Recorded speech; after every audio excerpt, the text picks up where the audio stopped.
దీంట్లో income and expenditure account ఎలా prepare చేయాలో చూస్తాం. Next, Visakha town club provided receipts and payments account for the year ended 31st March 2030.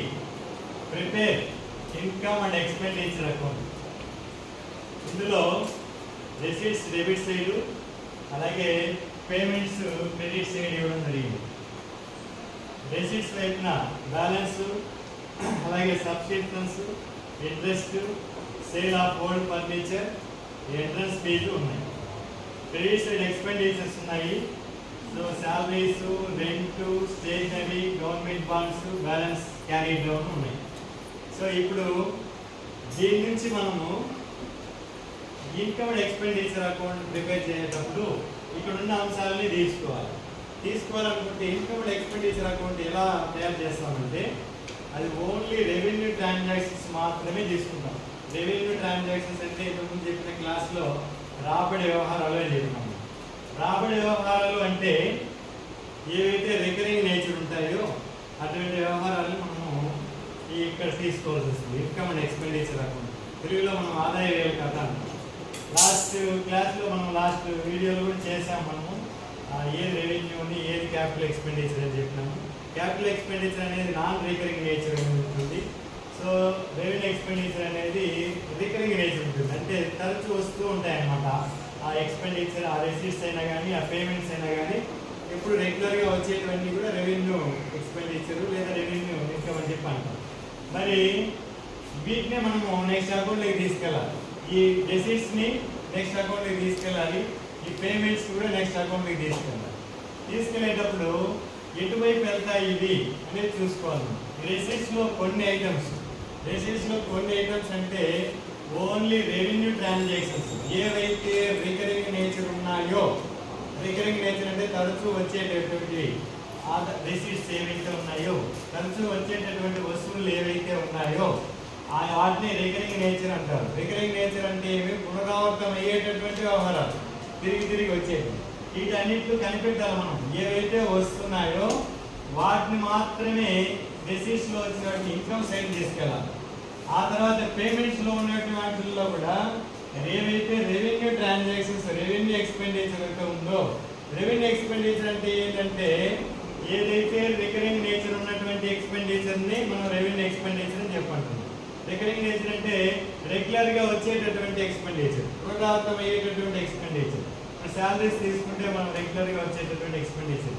Every month A సంస్థకైనా salaries అనేటివి వచ్చేటటువంటి expenditure. Rent కూడా అలాంటిది. ఇలాంటివి మనకు కనిపెట్టాలి. ఇందులోనైనా రెవెన్యూ ఎక్స్పెండిచర్ కనిపెట్టాలి, ఇందులోనైనా రెవెన్యూ ఇన్కమ్ కనిపెట్టాలి. ఇక్కడ క్యాపిటల్ ఇన్కమ్, రెవెన్యూ ఇన్కమ్ రెండు కలిసిపోయింది. ఇటు పక్క వచ్చి క్యాపిటల్ ఎక్స్పెండిచరు, రెవెన్యూ ఎక్స్పెండిచర్ రెండు కలిసిపోయింది. మనం ఈ రెండింటిలో నుంచి మనము ఈ రెసిప్ట్స్లో నుంచి, పేమెంట్స్లో నుంచి మనం తీసుకోవాల్సింది ఓన్లీ రెవెన్యూ ఎక్స్పెండిచర్. ఒకసారి ఈ ఎటువైపు వెళ్తాయి ఒకసారి చూద్దాం సింపుల్గా. ఒకసారి అన్నింటినీ తీసుకెళ్ళి వాటిలో మనకు అవసరమైన వాటిని మాత్రమే మనం వాడుకుంటాం. ఇప్పుడు చూడండి, ఈ లెక్క చేయడానికి ఈజీగా డెబిట్ సైడ్ ఉన్నటువంటి అంశాలన్నింటినీ ఇటుపక్క తీసుకెళ్ళాను, మొత్తం తీసుకెళ్ళిపోయాను. డెబిట్ సైడ్ ఉన్నటువంటి అంశాలన్నింటినీ క్రెడిట్ వైపు తీసుకెళ్ళాను. క్రెడిట్ వైపు ఉన్నటువంటి అంశాలన్నింటినీ డెబిట్. ఫస్ట్ మీరు చేయాల్సిన అన్ని రావు ఇక్కడ. అయితే నేను ఎందుకు తీసుకెళ్ళానంటే ఇటువైపు ఉండేవి అటువైపు వెళ్తాయి చెప్పడం కోసం తీసుకెళ్ళాను. అంతే తప్ప అంటే డెబిట్ సైడ్ ఉండేటువంటి క్రెడిట్ సైడ్ వెళ్తాయి, అలాగే క్రెడిట్ సైడ్ ఉండేటువంటి డెబిట్ సైడ్ వస్తాయని చెప్పడం కోసం నేను తీసుకెళ్తాను. అంటే అన్నీ అయితే రావు, గుర్తుపెట్టుకోండి. రెవెన్యూ ట్రాన్సాక్షన్ మాత్రమే ఉంచుకొని మిగిలినవి తీసుకెళ్తాం. చూడండి, డెబిట్ సైడ్ మనం బయట తీసేస్తాం. ఇక్కడ బయట ఉండవు. ఇక్కడ బయట ఏం రాస్తాం? ఇక్కడ 2 రాస్తాం. సరే, ఇప్పుడు ఏముంటాయో చూద్దాం. ఫస్ట్ ఉండే వాటిని మాత్రం ఉంచుకొని మిగిలినవన్నీ తీసేద్దాం. ఇప్పుడు బయట జరుగుతుందా? సో పెద్దదిగా చేసుకుంటాం.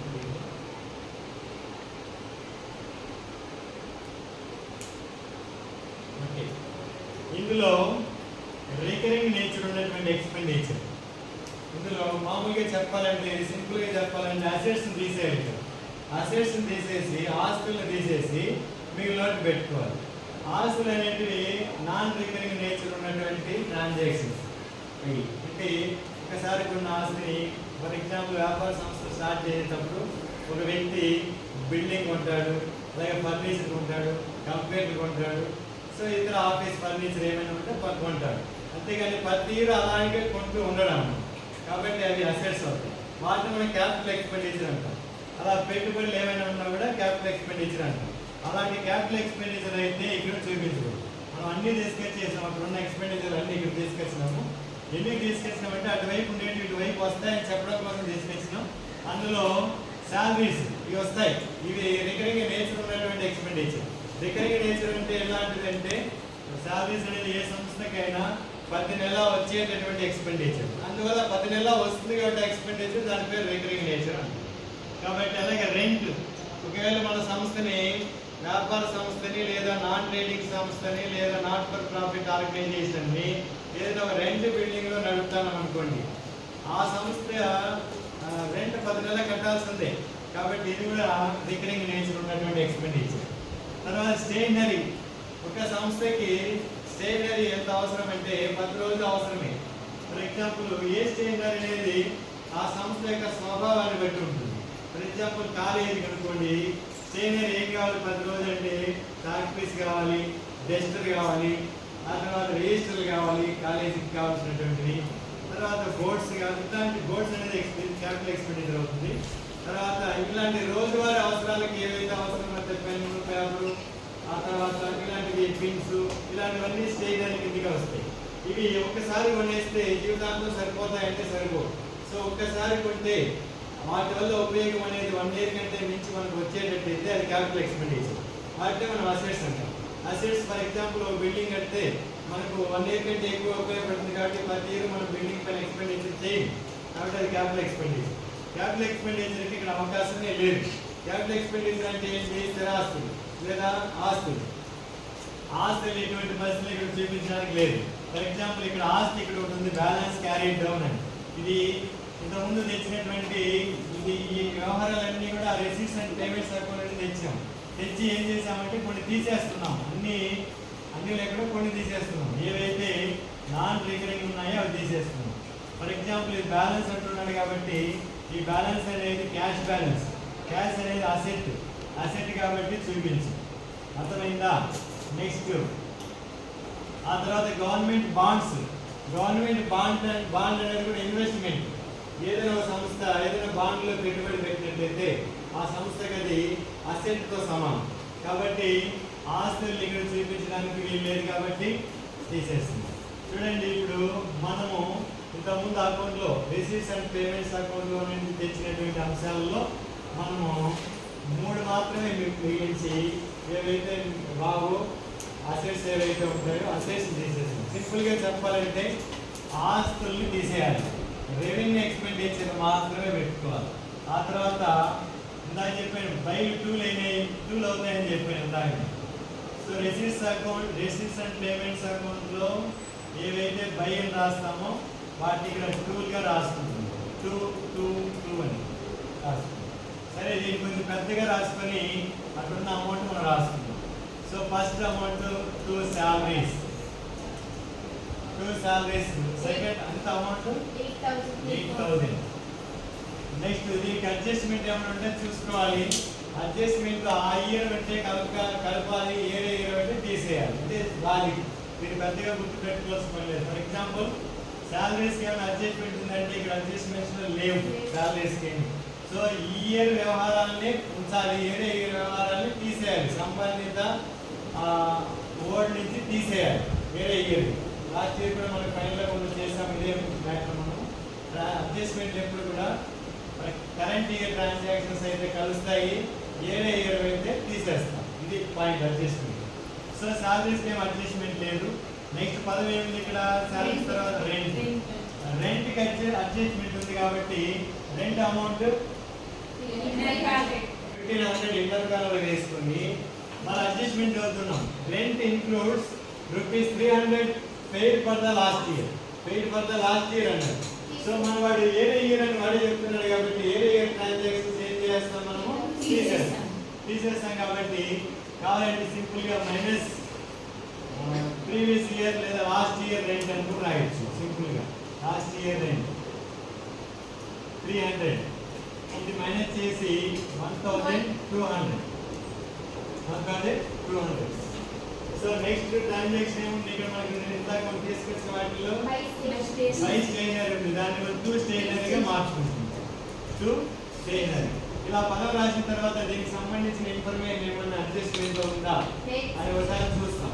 చూసిన తర్వాత ఉంటే రాస్తాం, లేదంటే మిగతా అంతా అవుట్ కాలంలో వేసేస్తాం. మనం పూర్తిగా తెచ్చేసాం, పేమెంట్స్ వైపు ఉన్నటువంటివి పూర్తిగా ఇక్కడ తెచ్చేసాం. తెచ్చిన తర్వాత ఎన్ని పదాలు తీసేసాను? 2 పదాలు తీసాను. ఏవే పదాలు తీసాను?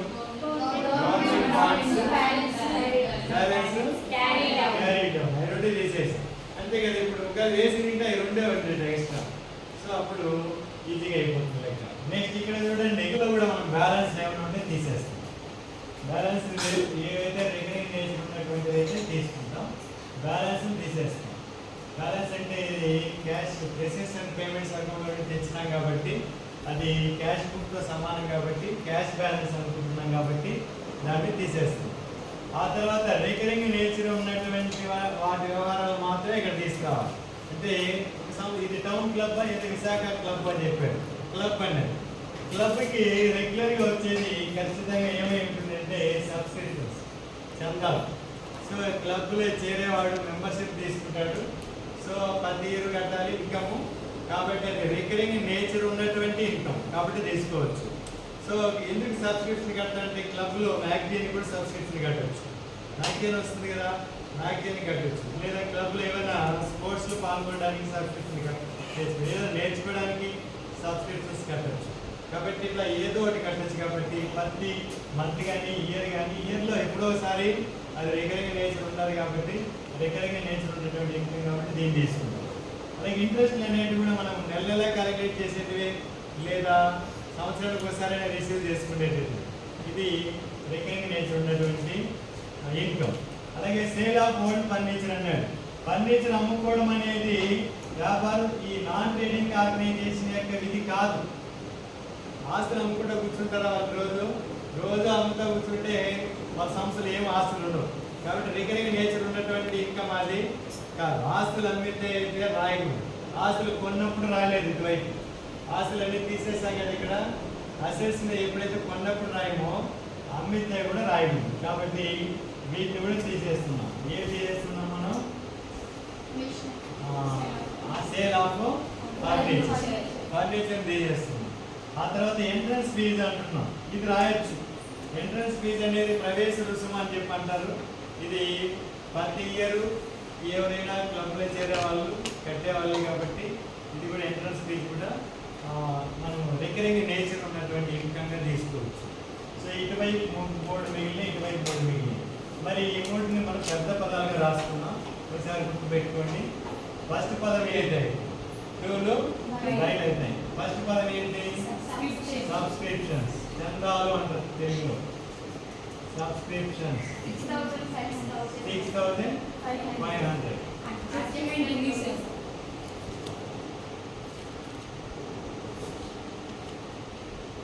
అడ్జస్ట్మెంట్ ఉంది కాబట్టి ఇన్నర్ కాలంలో రాసుకున్నాం.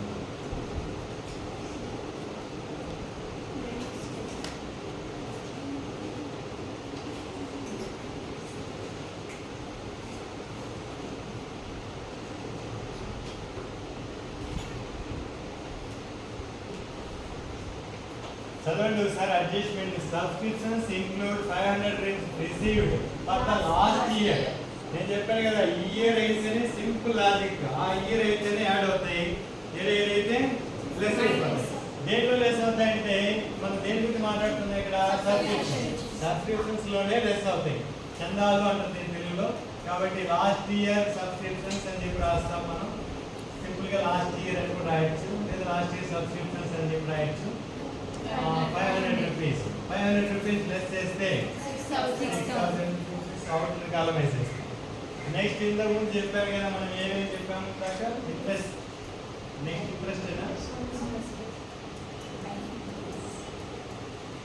ఇంట్రెస్ట్ ఏమైనా ఉందా? అడ్జస్ట్మెంట్ లేదు. అమౌంట్ 500 500.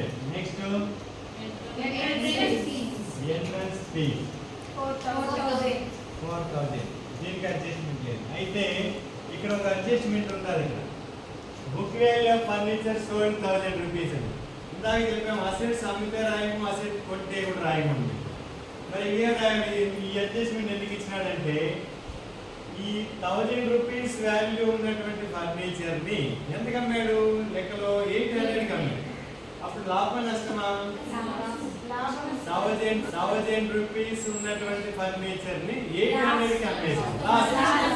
లాస్ అనేది ఎక్స్పెండిచర్ కింద చూపిస్తామా, ఇన్కమ్స్ కింద చూపిస్తామా? చూపిస్తాం. కాబట్టి ఈ పాయింట్ ని లాభ నష్టాలు కనుక్కోవడానికి వాడుకుంటాం. ఏది book value of furniture sold అంటే సో అమ్మినటువంటి ఫర్నిచర్ యొక్క అసలు విలువ 1000 రూపాయలు, దాన్ని 800 అమ్మేశారు అని చెప్పాడు పైన వాడు. కాబట్టి రెండింటి వల్ల డిఫరెన్స్ మాత్రమే తీసుకుంటాం. ఏమని రాస్తామంటే to loss on sale of furniture, on sale of furniture అని చెప్పి 1000 మైనస్ 800 రాసి 200 రాస్తాం. ఇలా రాసి సో మన చూడండి సింపుల్గా లెక్క అయిపోయింది. అన్ని అడ్జస్ట్మెంట్ ఒకసారి వచ్చినాయో చూసుకోండి. సబ్స్క్రిప్షన్స్ వచ్చిందా, తర్వాత రెంట్ వచ్చేసిందా, తర్వాత బుక్ వాల్యూ ఫర్నిచర్ అంటే ఇందాక వచ్చింది. ఇప్పుడు మనం ఒకసారి పైన చూడండి. పైన ఉన్నటువంటి అంశాల్లో ఇక్కడ salaries, rent, stationery, government bond, balance carry down, వీటిల్లో ఈ 2 అసెట్స్ కింద భావించినాము. ఈ రెండింటిని తప్ప 3టిని తీసుకున్నాం. ఇప్పుడు మనం తీసుకోవాల్సింది అక్కడి నుంచి ఏం తీసుకున్నాం? మనం ఓన్లీ రెవెన్యూ ఎక్స్పెండిచర్ మాత్రమే తీసుకున్నాం. రెవెన్యూ ఎక్స్పెండిచర్ అంటే ఏమి? రాబడి, వ్యయము అంటే రెగ్యులర్ గా వచ్చేటటువంటి ఎక్స్పెండిచర్. ఓకేనా? రెగ్యులర్ గా వచ్చే రిపీటెడ్ గా వచ్చేటటువంటి ఎక్స్పెండిచర్ మాత్రమే తీసుకుంటాం. సింపుల్ గా చెప్పాలంటే మీకు అసెట్స్ ఉంటే వేయకుంటే మిగిలినటువంటి తీసుకోండి. ఓకేనా? పేమెంట్స్ అటువైపు ఉండేవి ఇటువైపు తీసుకురండి, ఇటువైపు ఉండేవి అటువైపు తీసుకురండి. టూల్ మళ్ళీ అక్కడ మార్చేయండి. టూల్ బయలు చేయండి, బయల్ని టూల్ చేయండి. అయితే అన్ని రాయొచ్చా అంటే అన్ని రాయొద్దు. ఏమి రాయాలి అంటే only revenue transaction, income and expenditure account prepare చేసేటప్పుడు గుర్తించుకోవాల్సిన అంశం ఏమంటే రెవెన్యూ. రెవెన్యూ అంటే రికరింగ్ నేచర్ ఉన్నటువంటి అంశాలు. మరి రెసిప్ట్స్ అయినా రికరింగ్ నేచర్ అయి ఉండాలి, పేమెంట్స్ అయినా కూడా రికరింగ్ నేచర్ అయి ఉండాలి. రికరింగ్ అంటే తెలుగులో పునరావృతం అవుతూ ఉండాలి. క్రెడిట్ సైడ్ 10,500, ఇన్కమ్స్ ఎక్కువ ఉన్నాయి కాబట్టి ఎక్కువ ఉన్న టోటల్ని బోత్ సైడ్స్ వేస్తున్నాం. ఆ తర్వాత ఇన్కమ్స్లోని ఎక్స్పెండిచర్స్ పోను ఇవంతా పోతే మనకు 600 రూపీస్ సర్ప్లస్ మిగులుతుంది. దీన్ని మనం చెప్పాలంటే సర్ప్లస్ అని రాయాలి.